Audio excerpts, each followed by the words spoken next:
Hola, muy buenas tardes. ¿Cómo están todos? Bienvenidos a nuestra clase de introducción del Diplomado en Gestión Operativa Aduanera y de Negocios Internacionales organizado por ICEDAP. El día de hoy vamos a tener un tema introductorio de operatividad del comercio internacional. Mi nombre es Raúl Privat, administrador de negocios internacionales, y hoy vamos a estar juntos compartiendo eh, en estas 2 horas de clase hablando sobre la operatividad del comercio internacional.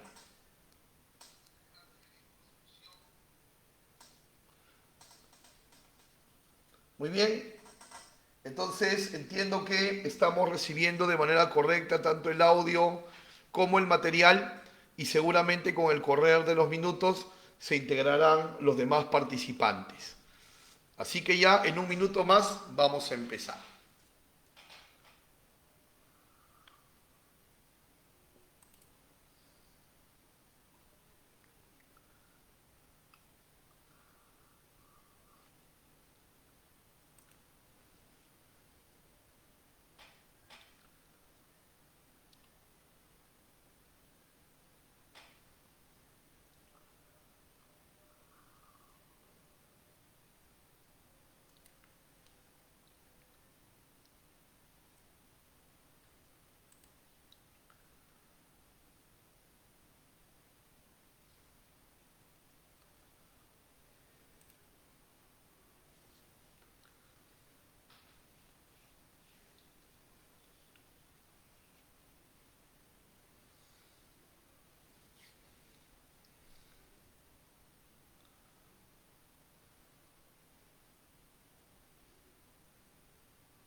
Muy bien, vamos a iniciar nuestra clase de operatividad del comercio internacional. Y la vamos a iniciar planteándonos la siguiente pregunta, ¿no? ¿Qué es más conveniente? ¿Realizar una exportación o realizar una importación?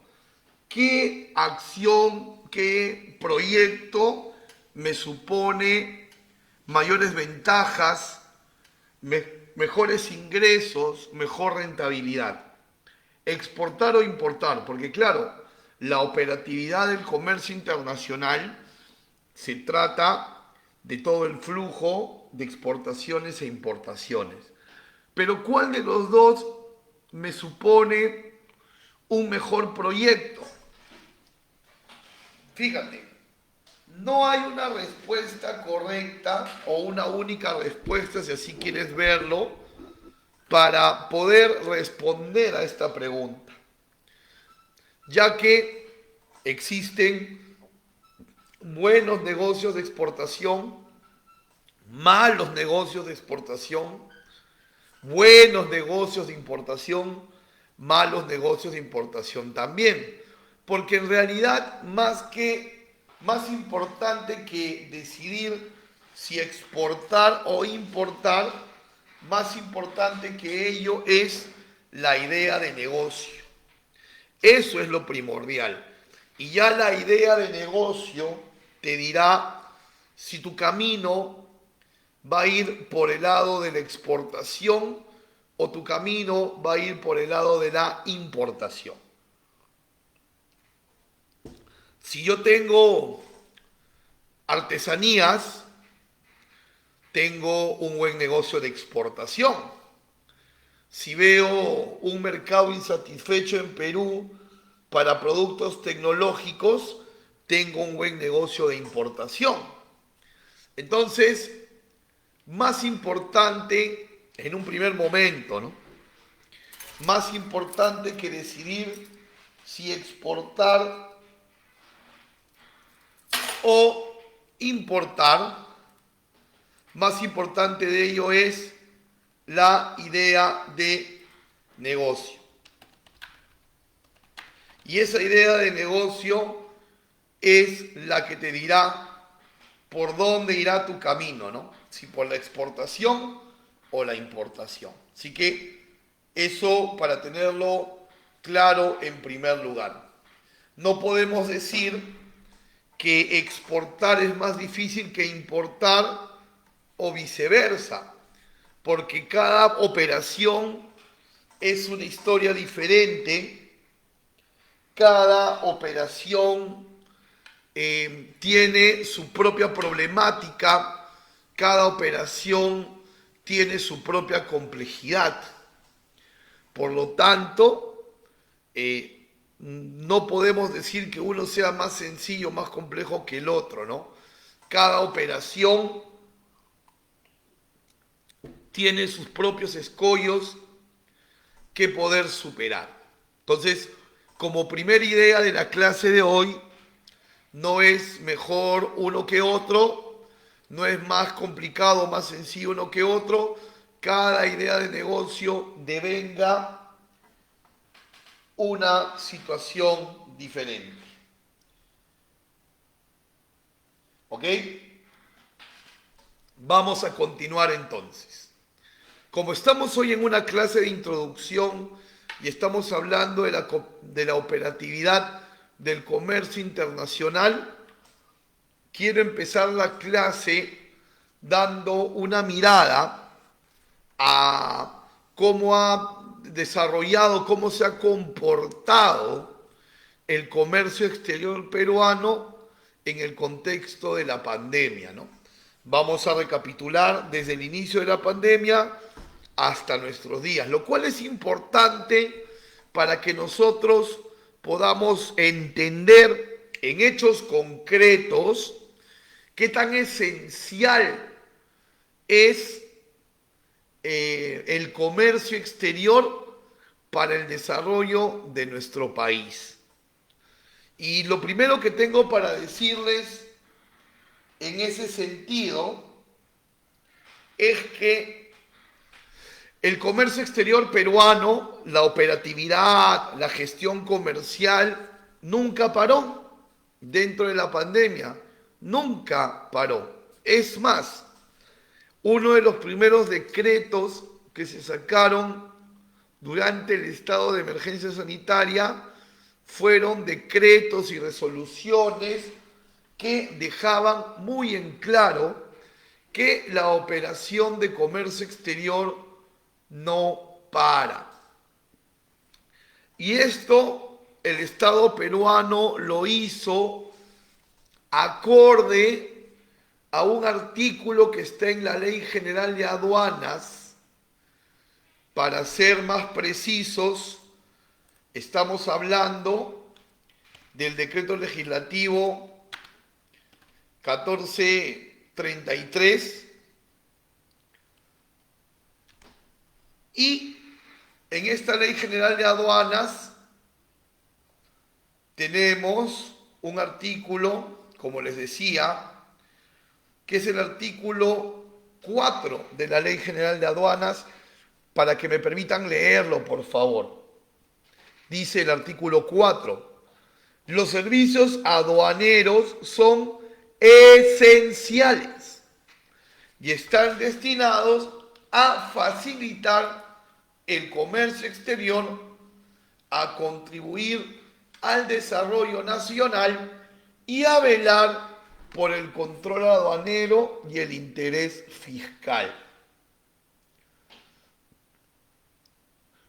Solamente me quedo con ese primer párrafo.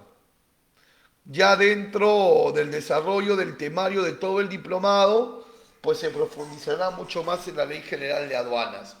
Pero quiero volverte a repetir esta primera línea. Artículo 4, Ley General de Aduanas.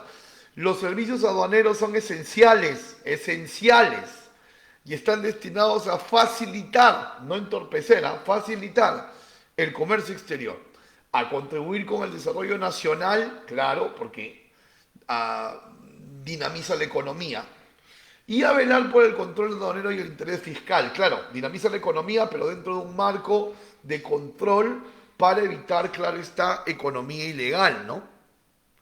Y En una total correspondencia a este artículo 4 de la Ley General de Aduanas, es que se promulga en el estado de emergencia el Decreto Supremo 044-2020, donde se garantiza la continuidad de las operaciones de comercio exterior y el transporte de carga en sus diversas vías. Pero claro, como la pandemia pues no nos cogió preparados a ningún país, luego este decreto supremo que garantizaba la operatividad tenía que afinarse mediante resoluciones ministeriales. Y aparece la resolución ministerial 0232. Y en la resolución 0232 ya te decía qué operadores son los que podían seguir laborando en pandemia, ¿no? Que podían seguir laborando con normalidad en pandemia. Y esta resolución ministerial 0232 te citaba 15 agentes. Fíjate, aquí está la resolución 0232. Hablaba de las agencias marítimas, las agencias de aduana, los operadores logísticos, las grúas remolque, los talleres que hacen mantenimiento de las unidades, los proveedores de pallet, como lo puedes ver ahí en pantalla. Pero, y yo creo que es por la presura de un enorme problema que no nos cogió preparados, y repito, a nadie cogió preparado, faltaban más agentes económicos aquí. Y de verdad faltaban los agentes económicos esenciales. ¿Y quiénes son esos agentes económicos esenciales? Tuvo que migrarse de la resolución 0232 a una resolución 0238, donde pasamos de mencionar 15 agentes a mencionar 31 agentes.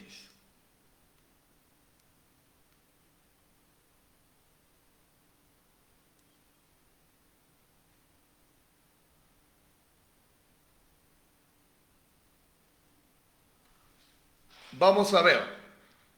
Y entonces aquí ya esta es la resolución 0238, ¿no? Donde ya no eran 15 agentes que podían laborar, sino 31. Y obviamente aquí estaban ya situados los que habían olvidado en la resolución anterior, que son ¿quiénes? Los que prenden el motor de la operatividad. Los que prenden el motor de la operatividad. ¿Y quiénes son los que prenden el motor? Aquí están los consignatarios y dueños de la carga. Es decir, en palabras un poquito más técnicas, los importadores y los exportadores, ¿no? No estaban incluidos en la lista anterior, se tuvo que hacer una resolución adicional, porque claro, dejas trabajar al operador, pero también tienes que dejar trabajar al dueño de la mercancía, que es el que genera el servicio.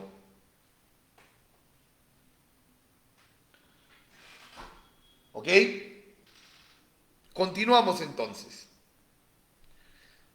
Esto en resumidas cuentas, estas resoluciones, estas decisiones del Estado, en resumidas cuentas, nos decían que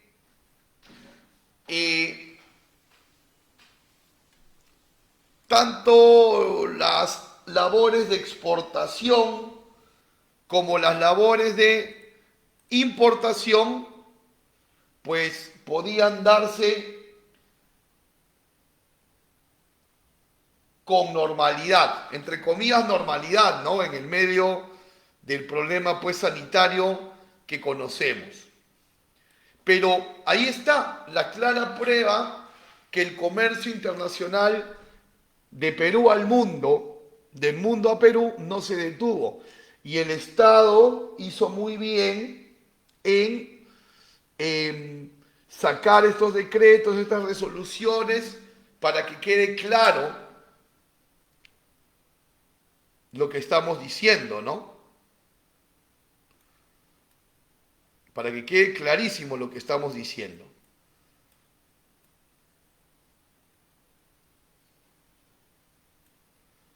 Muy bien, vamos a continuar.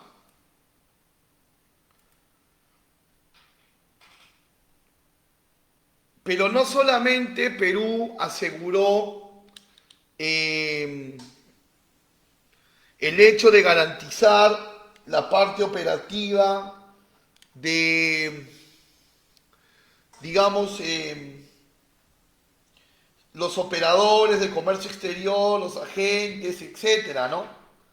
No solamente eso, sino que también habló con el mundo para que esta operación fluya, ¿no? ¿Y a qué me refiero con hablar con el mundo? Que, por ejemplo, en la actualidad, los trámites o la presentación de certificados de origen se hace de manera digital, es decir, no necesitas traer físicamente el original del certificado de origen hacia Perú o no necesitas enviar el certificado original de origen de Perú al mundo, ¿no? Con los países que están mencionados en pantalla. Y esto hace que definitivamente el comercio sea mucho más fluido, ¿no? Porque de hecho que muchas empresas emisoras de certificado de origen cerraron sus oficinas por pandemia, pero los beneficios de los TLC tenían que seguir marchando, ¿no? Y en aras de eso, Perú fue muy proactivo y consiguió que le aceptaran los certificados de origen, tanto de ida como de vuelta, en formato digital, ¿no? Así que esto también fue un avance muy interesante, ¿no? ¿Se complicó el transporte aéreo del comercio exterior durante la pandemia? Por supuesto que se complicó, porque como cerraron aeropuertos, la operatividad no iba a poder ser posible. Y peor aún, se eliminaron los vuelos, recuerdan ustedes, se eliminaron los vuelos de pasajeros. Y la carga internacional no solamente viaja en vuelos de carga, la carga internacional también viaja en vuelos de pasajeros. Entonces, al reducirse la frecuencia de vuelos, los tiempos de tránsito aéreo se alargaron y obviamente al reducirse la oferta de vuelos, las tarifas se empezaron a disparar. ¿Ok? Y entonces ya era, si de por sí el flete aéreo es caro para pesos considerables, pues se movía mucho más caro, ¿no? Y vuelos de una vez por semana, de una vez cada 10 días, restando dinámica al comercio internacional. Sin embargo, con el tiempo ya y con la apertura de los aeropuertos, que ahora están funcionando con todos los protocolos, como ustedes saben, entonces ya ahora tenemos más frecuencias de vuelos, hay opción para subir la carga a vuelo pasajero u opción para subirla a vuelo carguero. Entonces ya se ha compuesto un poco más, ¿ok? Pero se llegaron a un par de conclusiones interesantes. La primera de ellas es que se fomentaron más las alianzas entre aerolíneas, es decir, una aerolínea le subarrendaba espacio a otra, entonces tú podías contratar a la TAM para un flete internacional y claro, le contratabas el servicio a la TAM, pero operativamente la carga la transportaba Lufthansa, por ejemplo, ¿no? Entonces, asociación de aerolíneas muy interesante. Y otra cosa también, la maximización de los espacios, ¿no? Por ejemplo, en esta foto podemos ver cómo cuando no hay vuelos de pasajeros, igual se aprovechan los aviones de pasajeros para llevar carga, ¿no? Y ustedes ven aquí fotos de espárragos viajando en los asientos de pasajeros, porque claro, no se puede tener parado tanto tiempo aviones de pasajeros cuando hay demanda de carga aérea internacional. Aquí estamos viendo una segunda foto donde los despachadores de vuelo están pues aprovechando el espacio de las gavetas del avión para poder acomodar a la mercancía, ¿no? Entonces, siempre la crisis agudiza la creatividad. Creo que esto lo tenemos clarísimo. Ahí podemos ver una foto más, donde normalmente en los deck o compartimientos donde se guarda la maleta, el equipaje de mano, iban pues los productos, ¿no?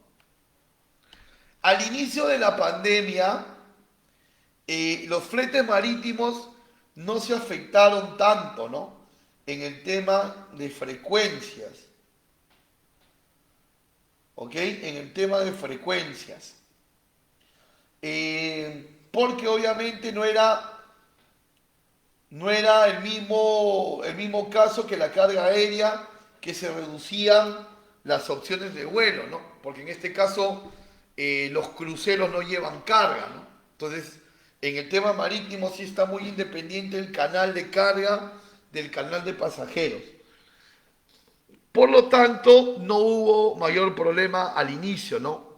Pero en la actualidad se está dando la situación de una reducción de demanda de contenedores por la inevitable recesión económica que la pandemia ha dejado en el mundo. Y por lo tanto, al reducirse la demanda de contenedores, las navieras han tenido que subir los precios, ¿no? Al reducirse la demanda, normalmente el precio va a tender a subir porque la oferta se mantiene ahí.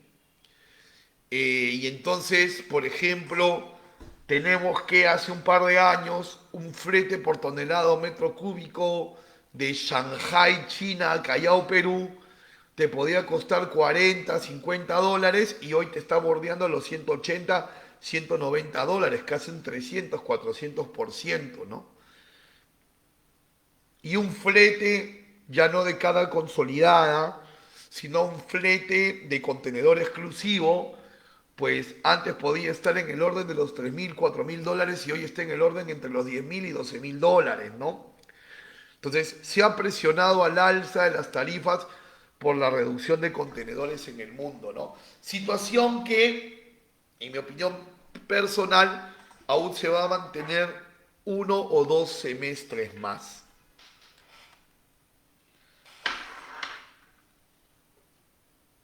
El Estado también promulgó el decreto legislativo 1492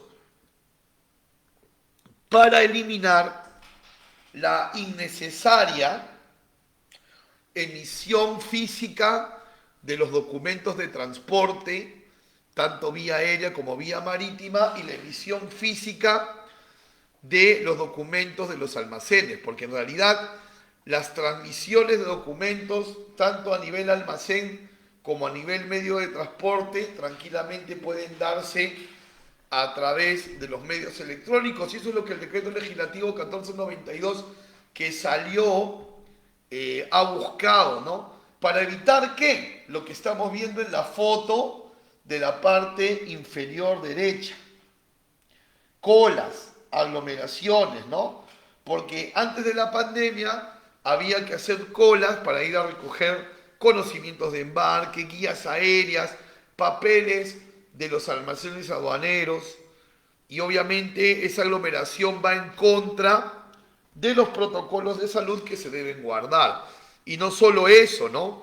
Muchas líneas navieras, muchas agencias de carga tienen sus oficinas en Miraflores, en San Isidro, en Magdalena, y entonces los despachadores que normalmente tienen su base en Callao tenían que tomar transporte público, ida y vuelta, más las colas, una aglomeración que se debía evitar. En aras de ello, el Estado sacó el decreto legislativo 1492, el que ya reglamentó, para que todos estos procesos sean virtuales, porque era innecesario que sean físicos, ¿no? Y creo que en la práctica hoy, si ustedes lo comentan con compañeros que estén laborando en la parte operativa, en aduana, o de repente si ustedes mismos que están escuchando esta clase ya están laborando, eh, entonces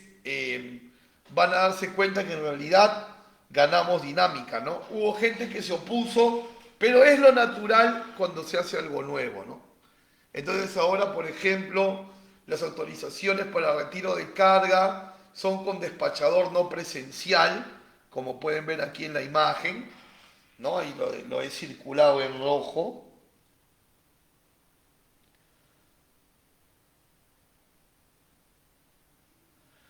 Y, por ejemplo, también los documentos de transporte ya vienen con el sello de endoce del agente de carga ya digitalizado, ¿no? Para evitar las aglomeraciones, ¿no? Para evitar las aglomeraciones. Conclusión de esta primera parte. Conclusión. Funcionó que el Estado no haya paralizado la operatividad del comercio internacional en Perú.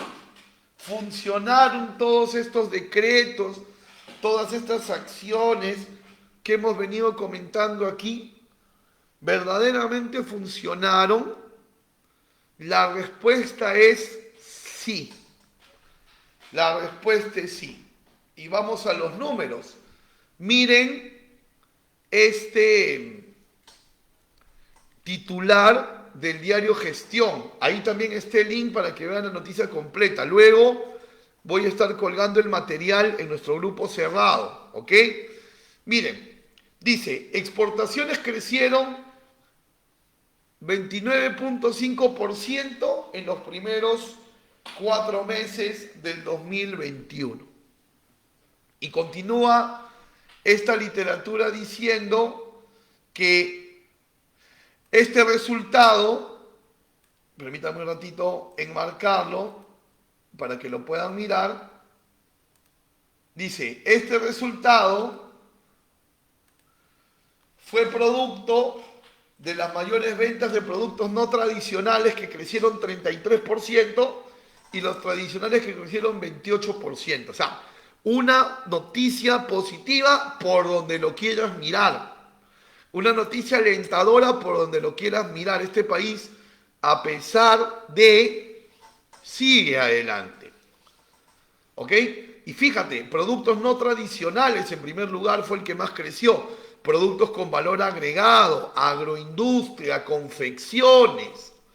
Y nuestro clásico tradicional agrícola, minero, ¿no? Que siempre va a estar ahí porque tenemos esa ventaja comparativa.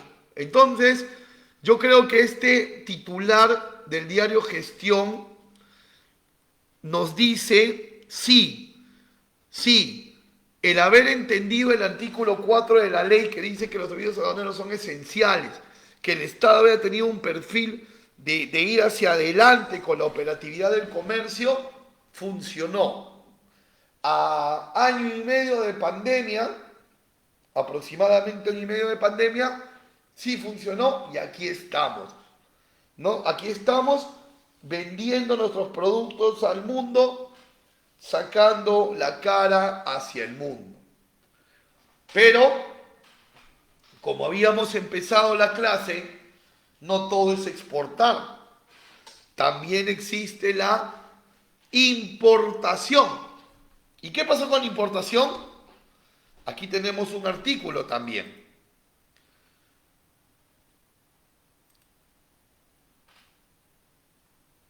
Dice, durante el periodo 2020, enero-abril 2021 las importaciones alcanzaron 15.629 millones de dólares, un 27.3% mayor respecto del 2020.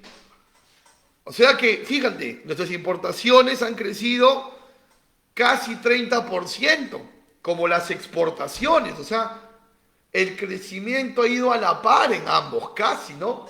La Expo 29.5, la Impo 27.3, podríamos decir que casi 30% el primer tercio del año en comparación con el primer tercio del año anterior, donde ya había empezado la pandemia, ¿no? O sea, en la mitad de marzo ya había empezado. Y fíjate las estadísticas. En el histograma plomo te habla de IMPO 2021, el histograma rojo de IMPO 2020.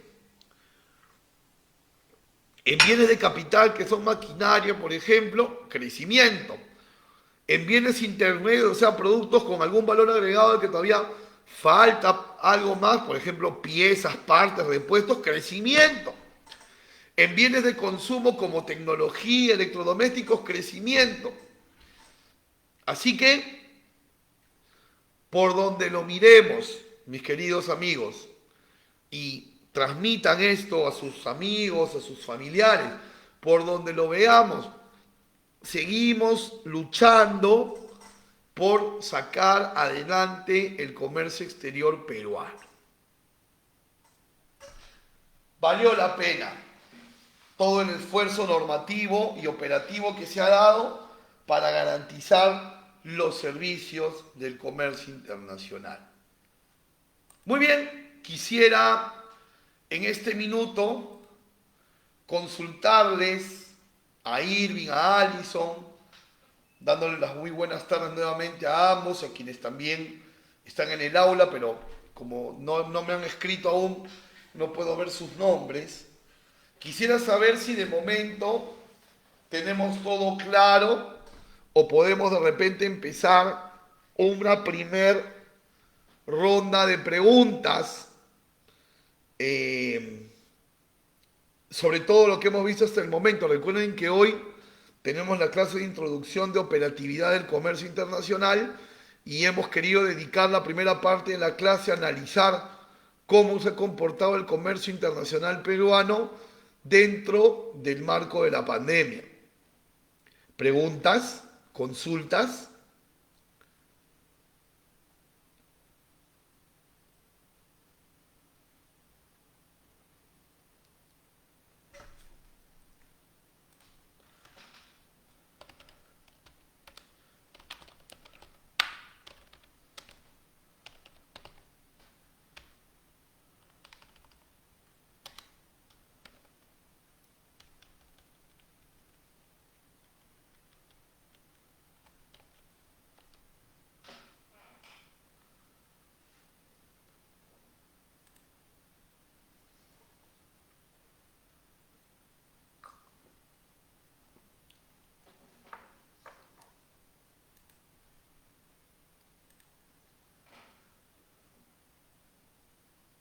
Bien, si tenemos todo claro, entonces vamos a continuar con la clase.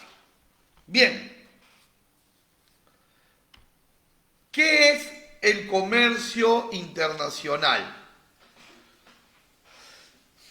El comercio internacional viene a ser un intercambio. En la actualidad hablamos del intercambio de dinero por bienes o servicios, ¿no? El intercambio de dinero por bienes o servicios. Pero obviamente este comercio internacional, si hacemos un poco de historia, empezó con el trueque, ¿no? ¿Y cómo se origina el comercio internacional? Por la necesidad de intercambio, ¿no? Hay una teoría económica llamada la ventaja comparativa. Y esta teoría económica de la ventaja comparativa es algo así como la madre del comercio internacional. ¿Por qué razón? Porque la ventaja comparativa, teoría de David Ricardo, un economista de hace siglos atrás, la teoría de la ventaja comparativa nos decía que un pueblo, un país, debe especializarse en lo que sabe hacer y dedicarse a especializarse en producir lo que sabe hacer. Entonces entendemos por default que lo que el país no sabe hacer debe adquirirlo de otro lugar. Y entonces eso era en esencia primero el trueque. Si mi pueblo era fértil para la cosecha de tomate y el pueblo vecino era fértil para la cosecha de trigo, yo cambiaba mi excedente de tomate por el excedente de trigo del otro pueblo. Y entonces ya éramos pueblos más felices porque ya no comíamos solo tomate o solo trigo, sino tomate y trigo ambos. Como el ser humano es visionario por ímpetu, alguien se dio cuenta que este trueque se podía hacer cruzando mares para llegar a países o pueblos con otros climas, otras tierras y productos más exóticos. Y se empezó a cruzar los mares para ello. Recuerden que tuvimos un Inca que se demostró que llegó a comerciar hasta con Nueva Zelanda. O sea, mira qué tan atrás nos podemos ir para hablar de los orígenes del comercio. Hace 500 años, cuando Colón llegó a América, que no buscó hacer eso, la idea de él era buscar una nueva ruta con la India, ¿no? Comercio internacional. Entonces, siempre esa necesidad de intercambio ha estado, ¿no?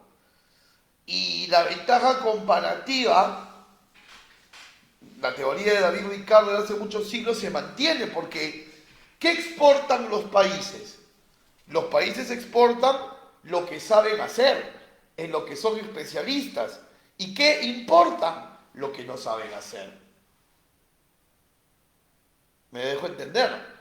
Entonces, por eso es que Perú importa mucha tecnología, porque no sabemos hacer tecnología, importamos medios de transporte, porque no sabemos hacerlo, importamos medicinas, cosméticos.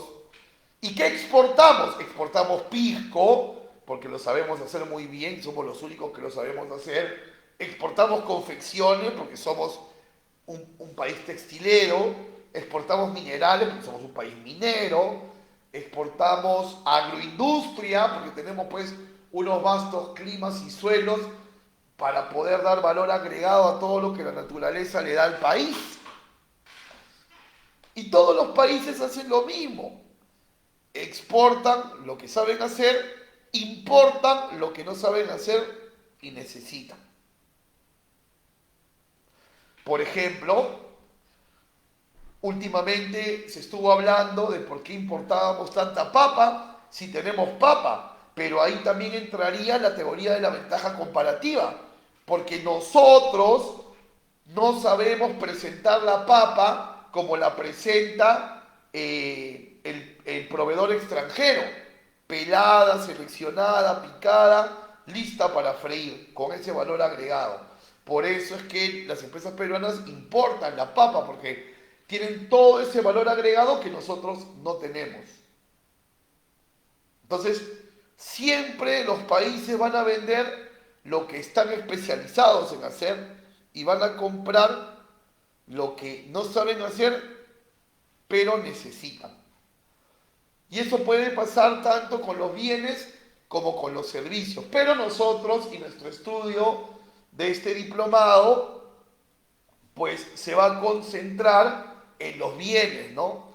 No tanto en los servicios, porque los servicios no pierden barcos, no pierden aviones, los servicios no se rompen por mal embalaje, los servicios no tienen que pasar un trámite aduanero, ¿no? La complejidad está en la exportación e importación de bienes.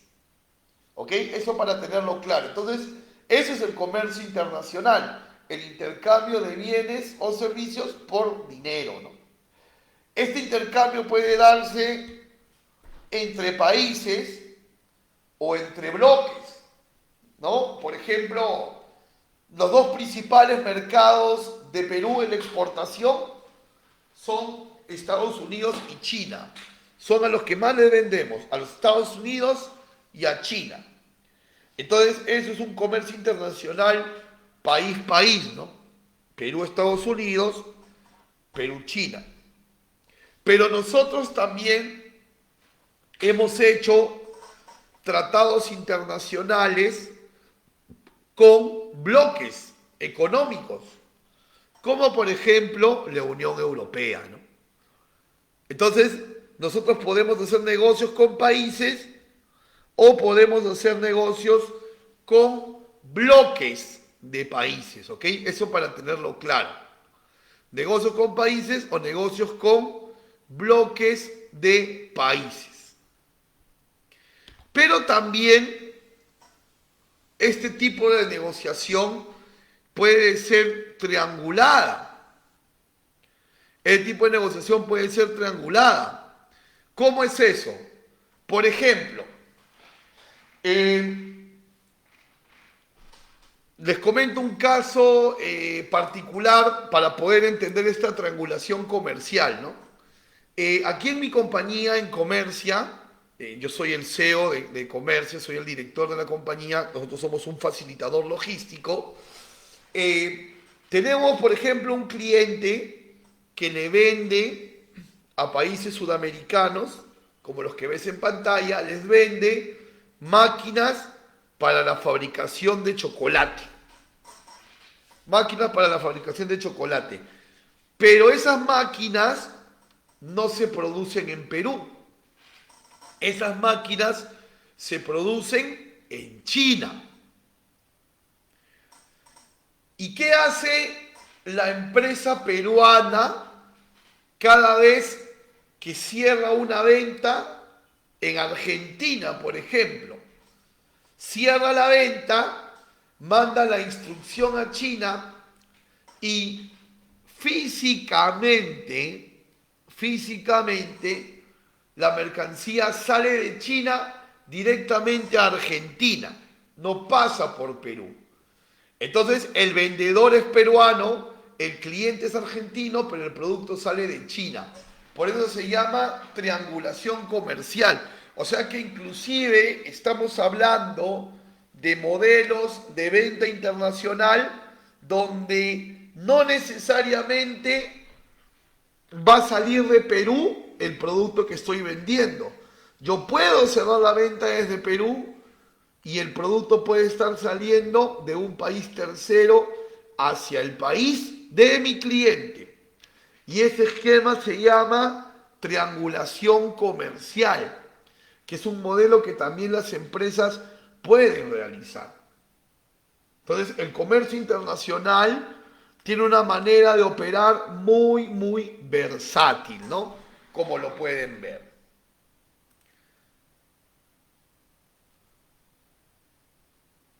Muy bien, tenemos aquí algunos comentarios de Irving a los que voy a dar lectura y mientras eso sucede, de repente pueden seguir digitando sus preguntas. A ver, Irving nos dice, respecto a las importaciones y exportaciones, incrementó casi 30% más que el 2020. Correcto, así es, Irving. Ahí las noticias son muy claras y luego estoy compartiendo el material en el grupo cerrado. Comparativo enero-abril 2020 versus enero-abril 2021 se creció 30%. Para ser exacto, se creció 29.5 en Expo y 27.3 en Import, ¿no? Por eso le decía casi 30, como tú bien lo estás resaltando ahí también, casi 30, ¿no? Y claro, nos das un alcance que muchas microempresas fueron afectadas por el alza de fletes.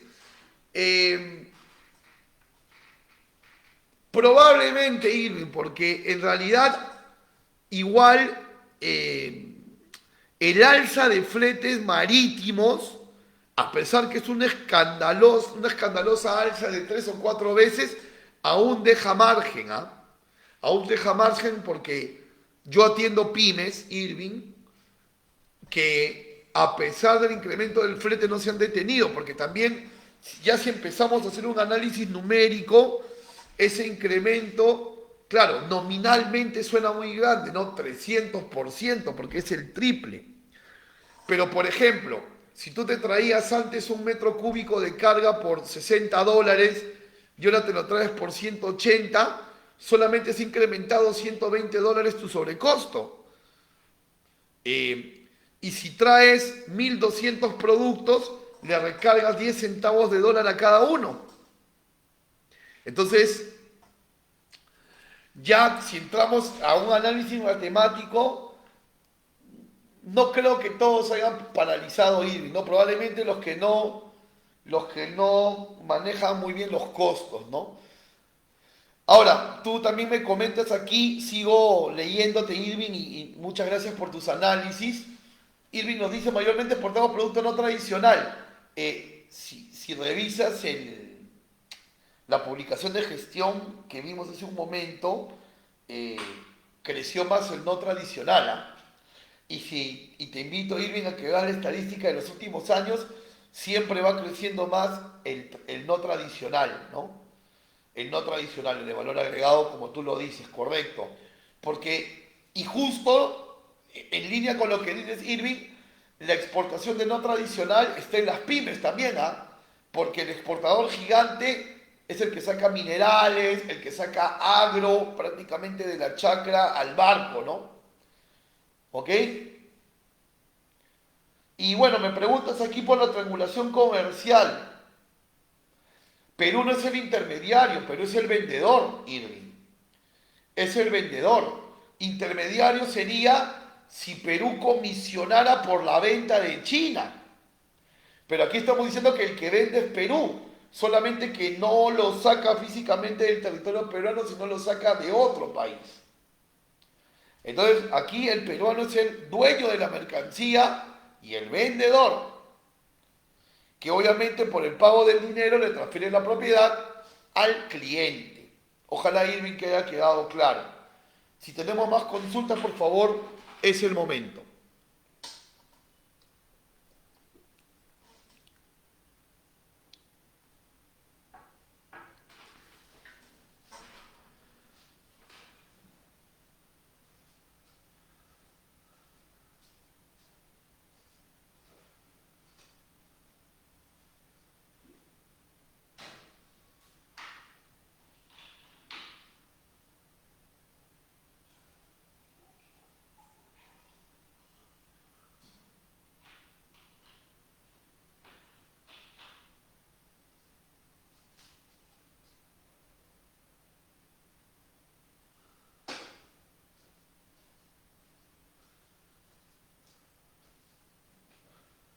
Muy bien, vamos a continuar.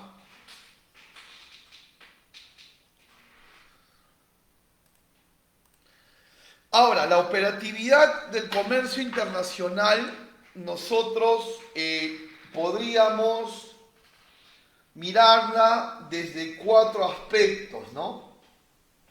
Desde el aspecto de la negociación entre las partes, que es el vendedor y el comprador, desde el aspecto de la intermediación bancaria, desde el aspecto del libre comercio y desde el aspecto de la operatividad y de la normativa aduanera, ¿no? O sea, por el lado de los negocios, el lado del soporte de la banca como administrador de los recursos financieros, los TLC que ayudan a liberar el comercio y obviamente todo el marco regulatorio, ¿no? Estos serían, digamos, los bastiones de la operatividad del comercio internacional. Vamos a empezar a hablar de las negociaciones en la operatividad del comercio internacional. Y en las negociaciones son cruciales y básicos los Incoterms, ¿verdad? Los Incoterms. Los Incoterms son los términos de comercio internacional, IN de International, CO de Commerce y Terms de términos, ¿no? Los Incoterms, términos de comercio internacional, que son básicos para poder delimitar, ¿correcto? Que son básicos para poder delimitar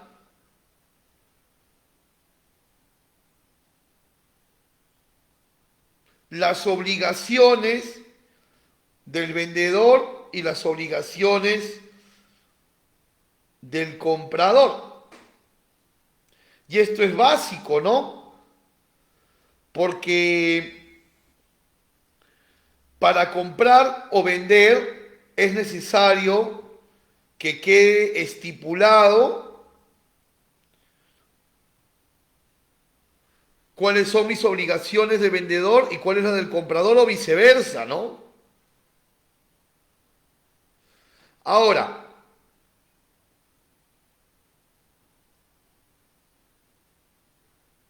es importante entender desde este punto que los Incoterms son de mucha ayuda, ya que los contratos de compra-venta internacional no son obligatorios. Es decir, yo puedo vender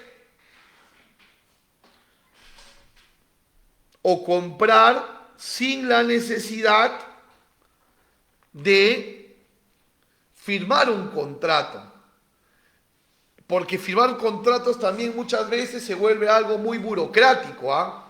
Hay que consularizar las firmas en el extranjero, aquí, y se nos puede ir mucho tiempo, ¿no? Tiempo que de repente ya podríamos ganar en ir transitando internacionalmente el envío de la mercancía. Por esa razón es que los contratos no son obligatorios. Si en el comercio internacional la firma de un contrato fuese obligatoria, definitivamente perderíamos dinámica. En ese sentido y en esa línea los Incoterms van a ayudar, porque los Incoterms, vuelvo a repetir, delimitan las responsabilidades del vendedor y las del comprador.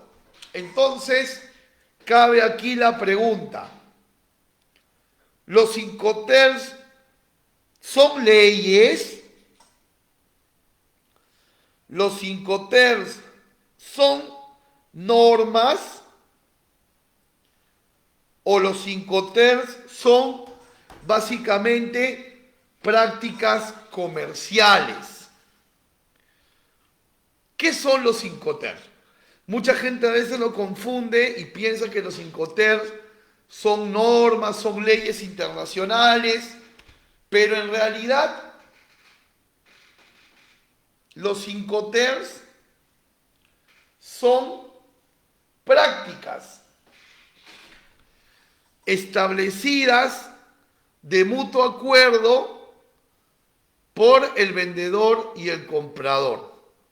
Pero en el marco de los contratos de compra-venta internacional de mercadería, ¿ok? En el marco de los contratos de compra-venta internacional de la mercancía, que es el marco legal internacional de toda persona que importa o exporta, nos dice en el artículo 9, y aquí ya les he puesto de frente la interpretación, que el vendedor y comprador quedan obligados por cualquier práctica comercial que traten entre ellos. Entonces, los Incoterms no son leyes, no son normas, pero si se aceptan de mutuo acuerdo, ya quedas obligado a las responsabilidades propias del Incoterm, si eres el vendedor o si eres el comprador.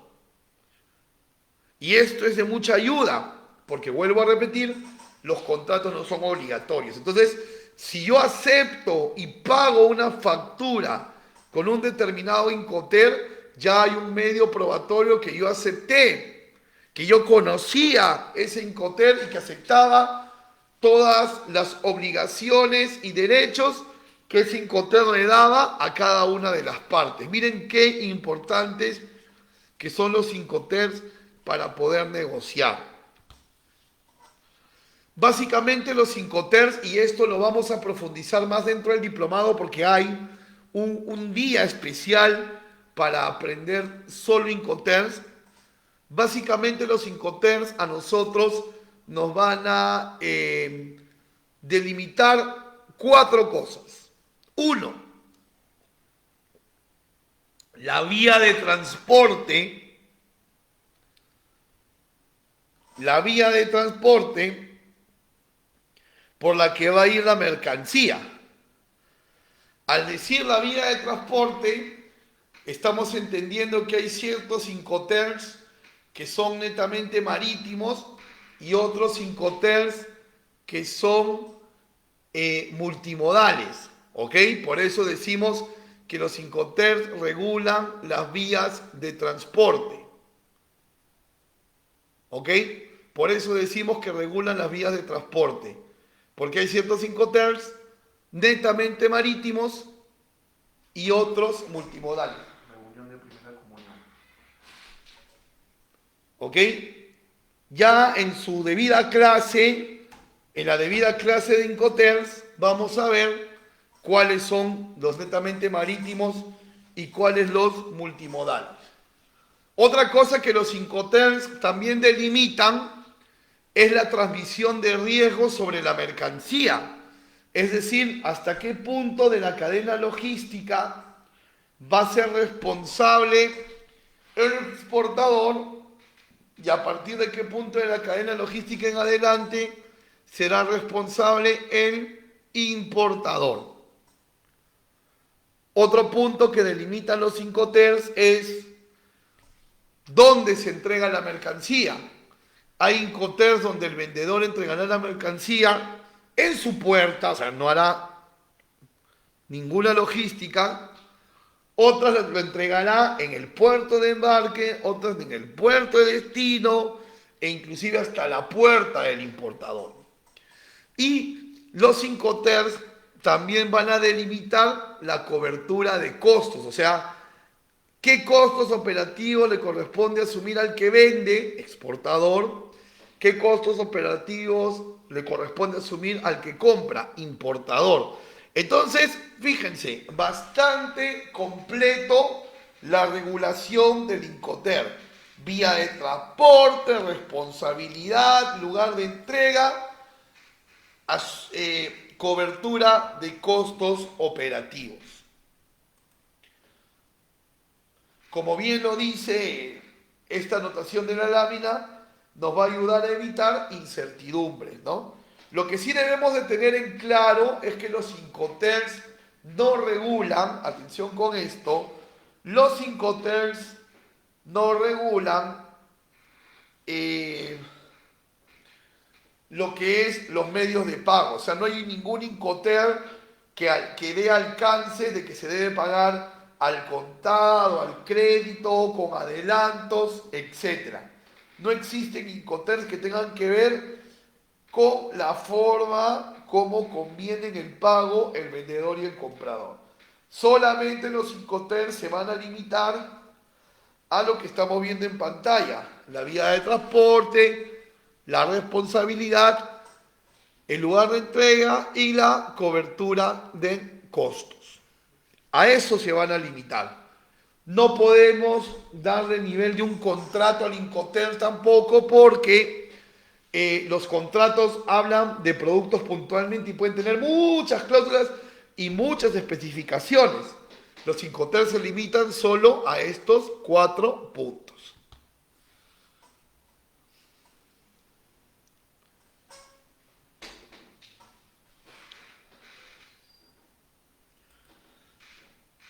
A los importadores, por un tema de seguridad, les conviene comprar en Incoterms, donde la entrega de la mercancía por parte de sus proveedores sea en el país de origen. ¿Para qué? Para asegurarse, antes de que se embarque hacia Perú, que están recibiendo lo correcto, o de repente porque los importadores van a consolidar proveedores, ¿no? De repente yo tengo 3 proveedores en China y no quiero hacer 3 importaciones en Perú, quiero hacer solo una. Entonces, junto la mercancía de mis 3 proveedores y lo traigo en un solo despacho a Perú, ¿no?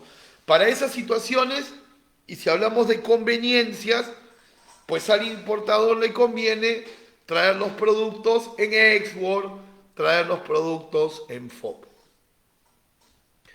En el caso de los exportadores, por ejemplo, al exportador rotundamente le convendría, desde la óptica de minimizar los riesgos, le convendría siempre vender en export, ¿no?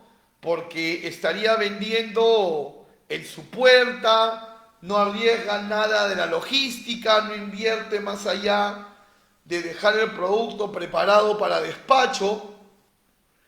Pero si le quitamos la óptica solo del riesgo y nos vamos por una óptica más de bienestar económico, al exportador le conviene exportar en FOB para poder aplicar drawback, que es la restitución de los derechos arancelarios calculados sobre el 3% del FOB de exportación. Pero la norma de drawback dice que si yo exporto en un Incoterm anterior a FOB, vale decir un Edward o un FAS, voy a poder cobrar el 3% ya no del FOB, sino de ese Edward o de ese FAS. Entonces, para tener una mayor base de cálculo, desde ese punto de vista, le conviene mucho más al exportador vender en FOB. Entonces, son varias las ópticas y las situaciones como para decir que hay un único Incoterm o dos que van a facilitarle la vida al exportador o al importador, ¿no? Esto es, o sugiere un mayor análisis definitivamente, ¿no? ¿Ok? ¿Tenemos alguna pregunta hasta aquí? Quiero pasar al segundo bastión de la operatividad internacional, que sería la intermediación de la banca, cómo la banca, cómo las finanzas nos han ayudado a ser más dinámicos en el comercio internacional. ¿Preguntas hasta aquí?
Vamos a continuar.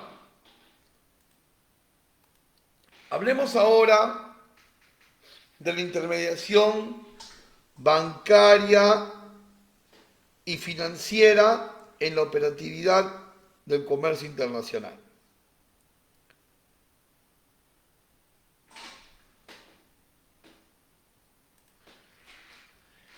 La banca ha tomado un factor muy preponderante en el comercio internacional.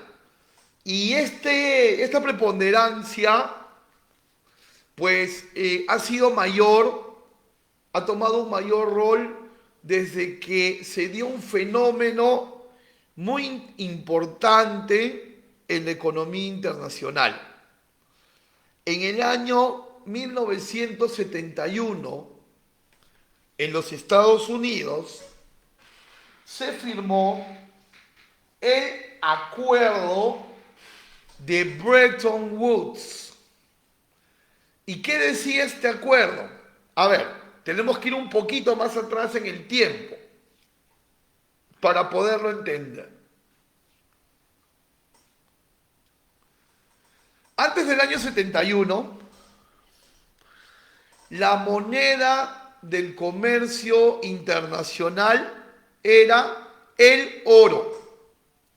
Si Japón le quería comprar a Francia, si Brasil le quería comprar a Italia, tenían primero que tener un stock de oro para que esa sea la moneda de intercambio. ¿Dónde se conseguía el oro? La mayor oferta de oro se situaba en los Estados Unidos. La mayor oferta de oro se situaba en los Estados Unidos. Entonces, todos los países que querían hacer comercio internacional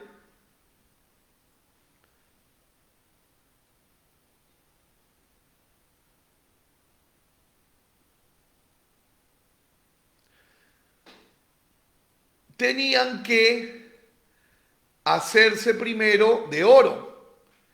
Y para hacerse de oro, tenían primero que hacerse de dólares, porque la mayor oferta de oro, ¿verdad?, estaba en los Estados Unidos. Por lo tanto, primero estos países se estoqueaban de dólares para luego comprar el oro y ya poder comercializar con el mundo entero.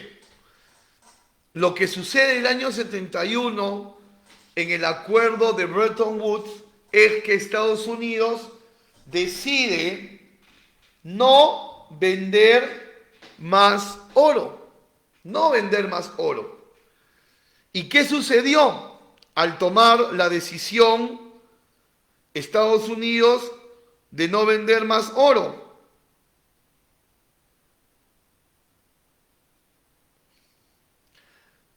todos los países quedaron en sus bolsillos con dólares. Y no tuvieron más remedio estos países que intercambiarse esos dólares por su mercancía. Y se inicia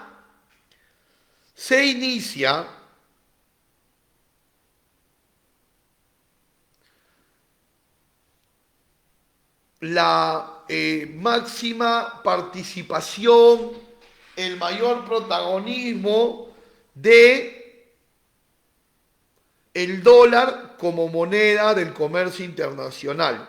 Y lo es hasta este momento. Si bien es cierto, hay una operación importante de euros, también la mayor moneda que se mueve en el mundo para el comercio internacional es el dólar. Y fue por esta, si quieren llamarlo así, jugada maestra de los Estados Unidos en el acuerdo de Bretton Woods, ¿no? Donde se negó el vender más oro a los países y por ende, por este efecto, el dólar se convierte en la moneda del comercio internacional. ¿Qué efecto trae esto? El famoso tipo de cambio, ¿no? Todas aquellas economías del mundo que no estaban dolarizadas tenían siempre que estar mirando el tipo de cambio al alza o a la baja, sean exportadores o importadores, ¿no? Por ejemplo, un tipo de cambio alto a un exportador peruano le viene muy bien porque cuando cobra por sus exportaciones, al momento de convertirlo a soles, obtiene más soles de los que había proyectado y obviamente genera ingreso marginal y eso le conviene. Pero es el efecto contrario para el importador. Cuando el tipo de cambio está al alza, al importador se le encarece su operación porque tiene que tener más, o sea, es un esfuerzo más económico conseguir los dólares para comprar al proveedor y luego para tributar los derechos de importación, la norma dice que los derechos se calculan en dólares pero se pagan en soles. Entonces, con un tipo de cambio alto, el costo tributario se encarece. El acuerdo de Bretton Woods, en otras palabras, a economías no dolarizadas como el Perú, le trajo este problemita, ¿no?, del tipo de cambio. Como podemos ver en una primera lámina, una empresa vende a un tipo de cambio 3.4, pero no cobra el mismo día que vende. Cobra a los 3 meses, como podemos ver. En los 3 meses el tipo de cambio es menor. Entonces, sin nada, de manera gratuita, este exportador pierde 2.500 soles en este ejemplo. Pero también puede ser al revés, que lo vendamos un tipo de cambio bajo y al momento que cobramos, porque damos un tiempo de crédito, lo cambiamos a un tipo de cambio más alto y rentabilizamos. Pero ser empresario no es jugar a tirar la moneda, pues a ver qué sucede, ¿no? Para eso existe en la banca, ya lo comentaremos en un ratito más, productos financieros para no sufrir las inclemencias del tipo de cambio.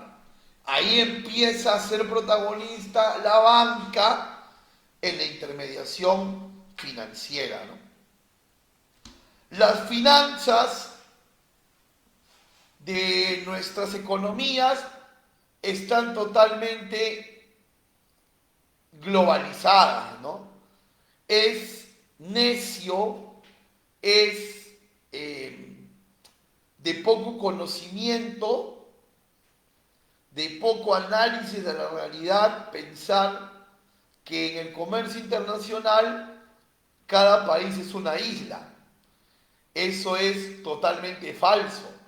Existe una no independencia, sino una interdependencia económica entre los países. Vamos a poner un ejemplo claro para ello, ¿no?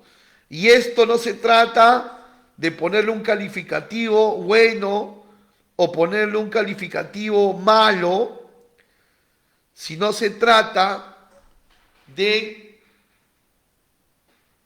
entender las reglas de juego. Veamos. Este de aquí es un empresario peruano que necesita financiamiento para su proyecto de exportación. Y este peruano busca obtener un crédito del banco peruano que está aquí. ¿Ok? Busca obtener un crédito de él. Y el banco le da el crédito a una tasa de interés que el exportador puede pagar. Por lo tanto, este exportador puede iniciar su negocio. Multiplica eso por muchos exportadores. Se acelera la economía.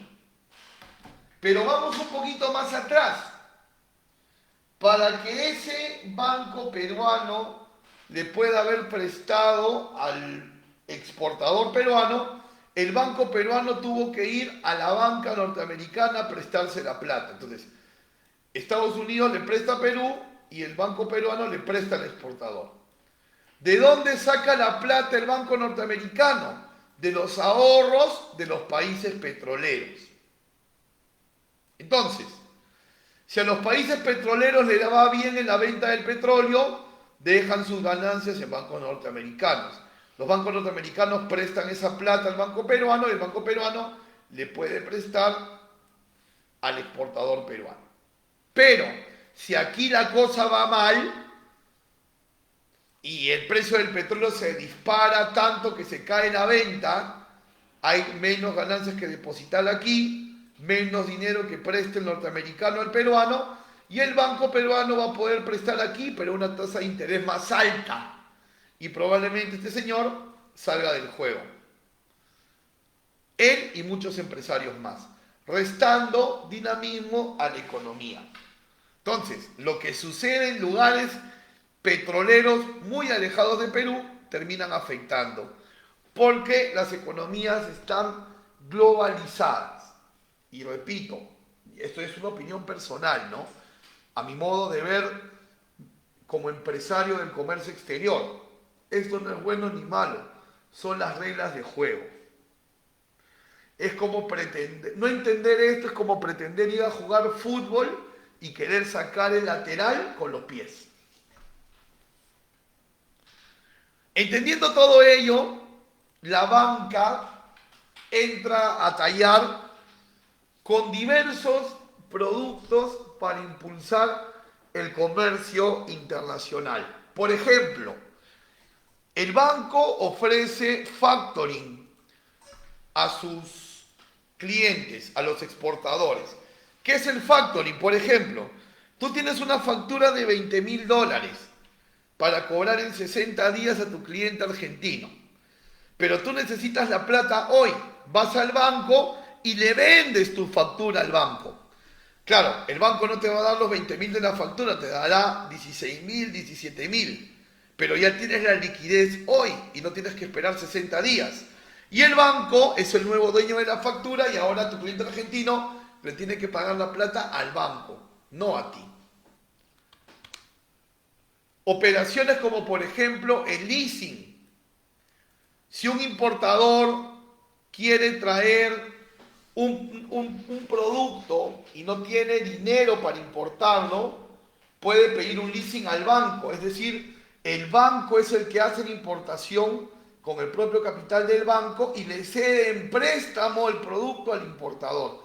Y el importador va pagando un alquiler mensual hasta que completa las cuotas, paga una cuota extra y ya se vuelve el dueño de la maquinaria, como un alquiler-venta, ¿no? Esto también es un servicio que la banca da a los importadores que no tienen capital. Y también podríamos hablar de ejemplos como la intermediación bancaria para pagar o cobrar por las importaciones o exportaciones, ¿no? El banco puede ser tu cobrador si tú eres exportador y el banco puede ser tu tesorero pagador si tú eres el importador. La banca también avala el pago de derechos, ¿no? Recuerden que las importaciones se pueden pagar derechos o se pueden garantizar. También están los regímenes como las admisiones temporales donde se dejan garantías y ahí el banco entra a tallar con sus productos financieros.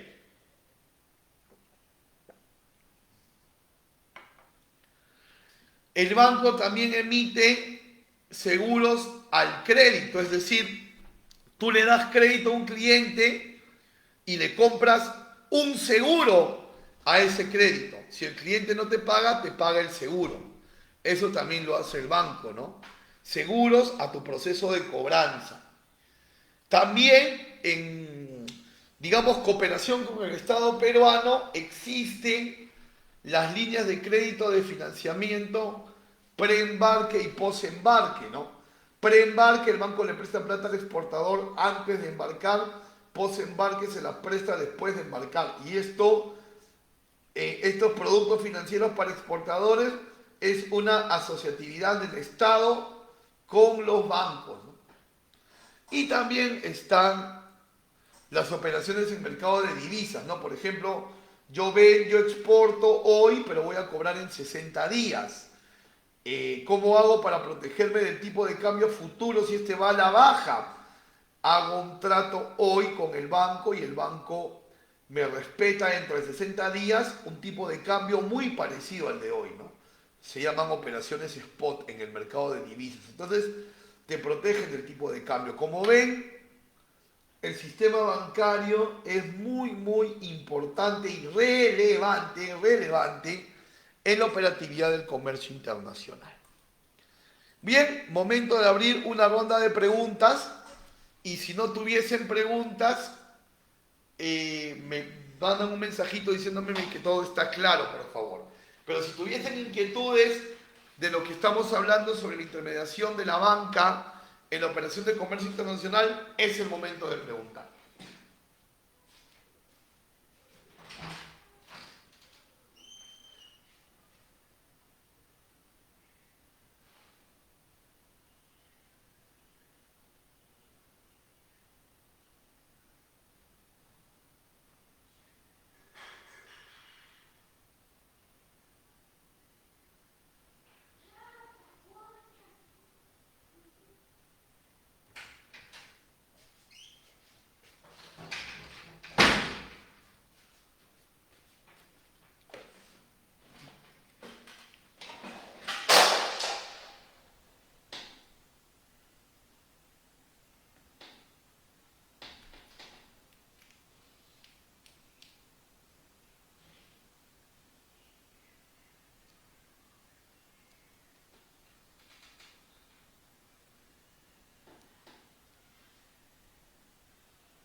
Bien, vamos a continuar entonces.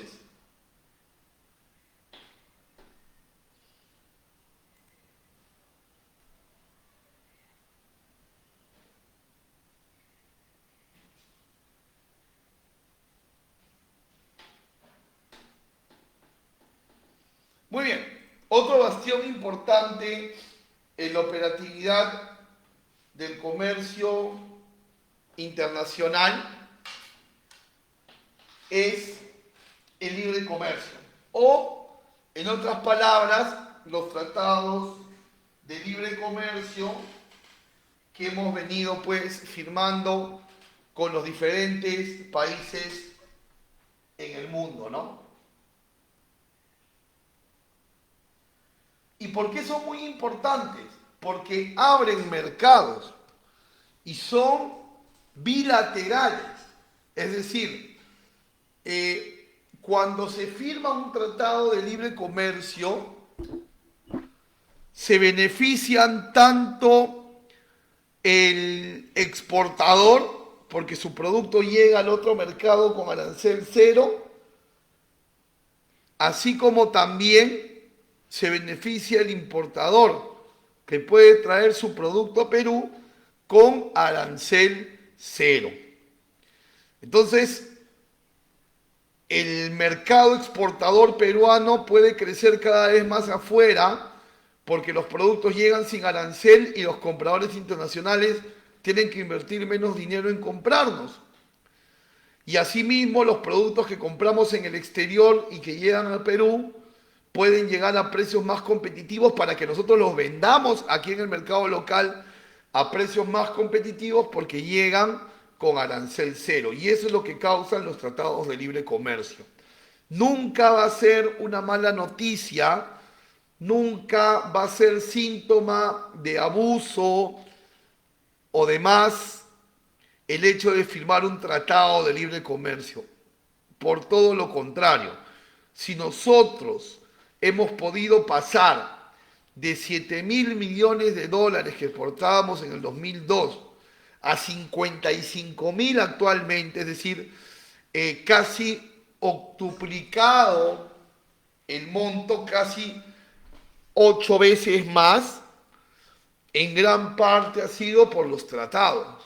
Y en la actualidad, si vemos la foto actual, pues el Perú tiene tratados de libre comercio con los principales mercados del mundo, que son los principales mercados para Perú: Estados Unidos, China, Canadá, la Unión Europea, el bloque EFTA, que son los países de la Unión Europea con los que no forman parte de esta unión, ¿no? Son otros países aparte, pero dentro del continente europeo. Tenemos tratados con Tailandia, con Japón, con China, con todo Sudamérica, con Centroamérica, en fin, nos hemos procurado en los últimos 20 años tener tratados de libre comercio con diferentes países que suponen países muy buenos e ideales para hacer negocio, y las estadísticas no mienten, ¿no? Hemos revisado estadística al inicio de la clase también y hemos podido descubrir que hemos avanzado. ¿Cuáles son las ventajas del Tratado de Libre Comercio para una empresa exportadora? Bueno, las ventajas son: uno, que se puede acceder a más mercados, esto debido a que nuestros productos, como no tienen esta carga del arancel en destino, pueden venderse a precios más competitivos. Dos, que la oferta exportable se expone más afuera, porque siempre los tratados de libre comercio van a venir acompañados de impulso promocional del Estado peruano en ferias, en misiones comerciales, en difusión de marcas como la marca Perú, por ejemplo, ¿no?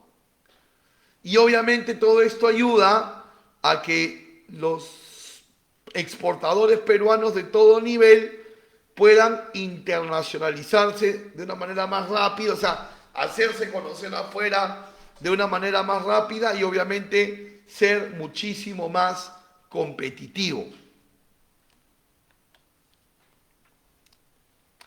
En el caso de los importadores, la ventaja sería que acceden a productos foráneos con menor inversión, es decir, al no pagar aranceles, se hace más accesible comprar al proveedor extranjero. En el mercado local, posibilidad de ser más competitivos y acceder a más proveedores a mejores precios, porque cuando los proveedores se enteran que sus países tienen interés con Perú, quieren acercarse al importador peruano, y obviamente a mayor competencia siempre el que compra va a salir beneficiado, y en este caso el que compra es el importador peruano, ¿no? Esta es, digamos, el panorama actual de nuestros tratados de libre comercio, ¿no? Tenemos tratados con la Comunidad Andina, con el Mercosur, con Cuba, Chile, Canadá, Japón, Tailandia, Panamá, Inglaterra, en vigencia con Brasil, por entrar en vigencia con Brasil, con El Salvador, negociaciones con la India, con Turquía. Entonces, vamos bien. Como les decía, desde el Estado se ha procurado firmar los acuerdos con países que suponen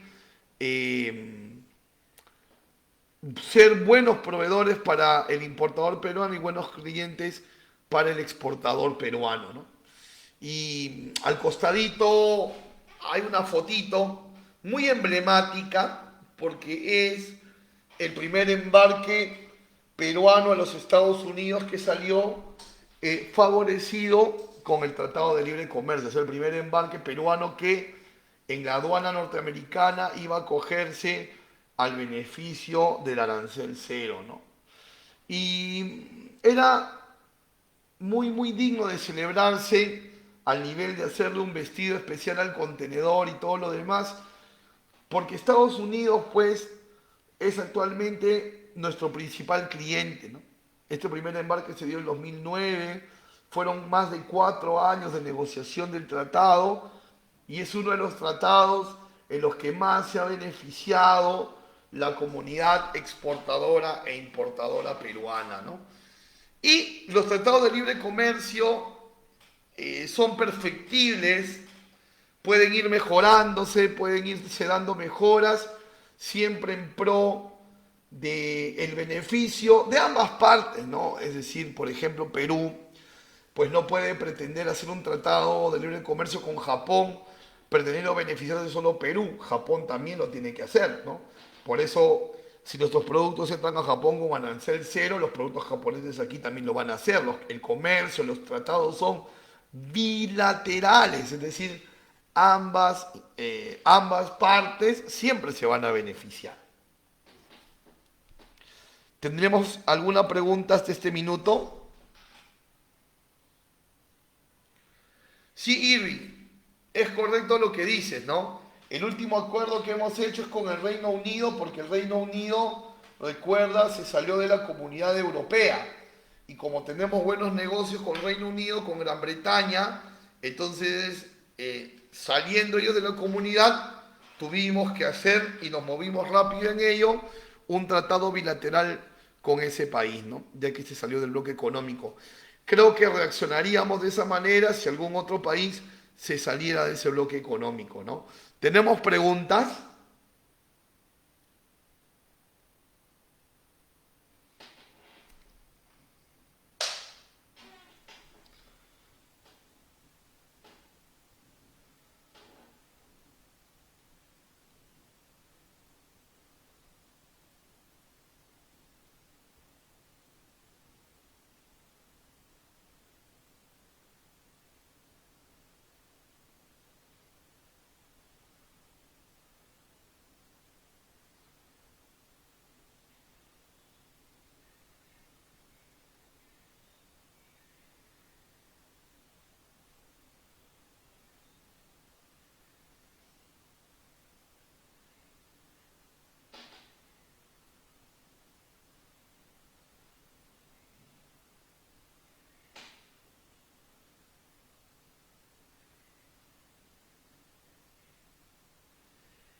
Muy bien, vamos a continuar.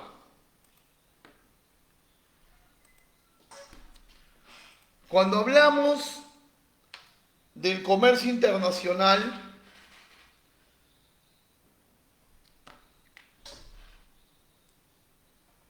hablamos también del marco normativo, ¿no?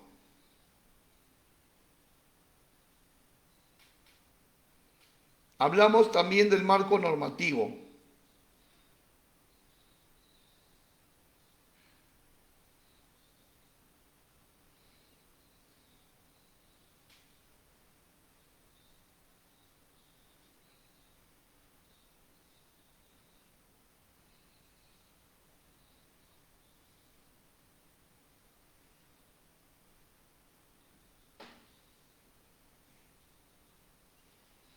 Y en este marco normativo debemos entender que es la regla legal, por decirlo de alguna manera, en la que tenemos pues que surfear este mar del comercio internacional en el Perú, ¿no? Tenemos, por ejemplo, los regímenes aduaneros, básicamente por los procedimientos de ESPA, PG, IPE, procedimientos generales y procedimientos específicos. Estos regímenes aduaneros los vamos a ver dentro del diplomado. Obviamente la Ley General de Aduanas y su reglamento, modificaciones del Decreto Legislativo 1433 para la Ley General de Aduanas y Decreto Supremo 367 para el reglamento, que también va a ser básico ese manejo para todo el diplomado y vamos a aprender a interpretar la ley. Está también la normativa de valoración aduanera, ¿no? Toda esta fiscalización del valor realmente pagado por pagar, que es el Decreto Supremo 193-2020, Economía y Finanzas, más el procedimiento DESPA-PE 01.10. Está obviamente la Ley de Delitos Aduaneros 28008, por ejemplo, el Decreto Supremo 342 de la clasificación arancelaria para llegar a una correcta clasificación. Todo este PAC es el PAC normativo que regula la operación de comercio internacional en el Perú. Y lo interesante es que todo este PAC normativo, nosotros en este diplomado lo vamos a aprender a manejar, ¿no?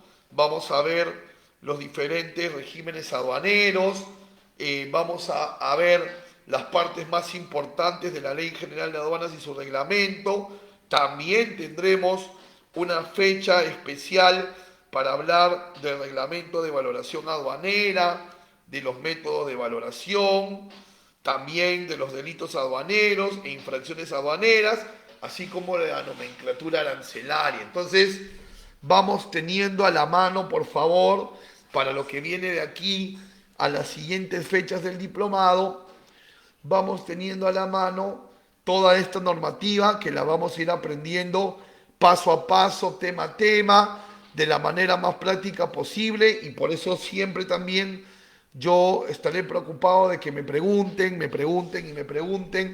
para que podamos maximizar este conocimiento muy importante. ¿Ok? Y obviamente toda esta normativa no sería nada sin los actores que son los operadores de comercio exterior, ¿no? Los despachadores de aduana, los dueños de mercancía, los agentes de carga internacional, los almacenes. Estos son los principales actores. Sin ellos, pues, no podríamos tener casuística para analizar toda la normativa y toda la operatividad del comercio internacional, ¿verdad? Entonces, estamos llegando ya a la parte final de nuestra clase del día de hoy. No sé si tenemos consultas finales. Creo que hoy hemos dado una interesante clase de introducción a la operatividad del comercio internacional y que a la vez también creo que nos ha ayudado a tener un panorama de lo que vamos a ir viendo durante todas estas jornadas del diplomado, ¿no? Les dejo aquí mi información de contacto para poder estar, valga la redundancia, en contacto, resolver preguntas. A veces sucede que se nos ocurren las preguntas luego de la hora de clase, entonces en el momento que se les venga la pregunta a la mente, me pueden escribir, pueden agregarme a las redes también para poder estar siempre en contacto, ¿no? Aquí lo más importante va a ser poder despejar todas sus preguntas. ¿Qué tal les pareció la clase de hoy? ¿Les ha parecido información clara, información interesante, información aplicativa, información que empodera? Si puedes dejarme un breve comentario sobre tu apreciación de la clase del día de hoy, pues ese comentario siempre me va a ayudar para hacer las mejoras que sean necesarias, ¿no?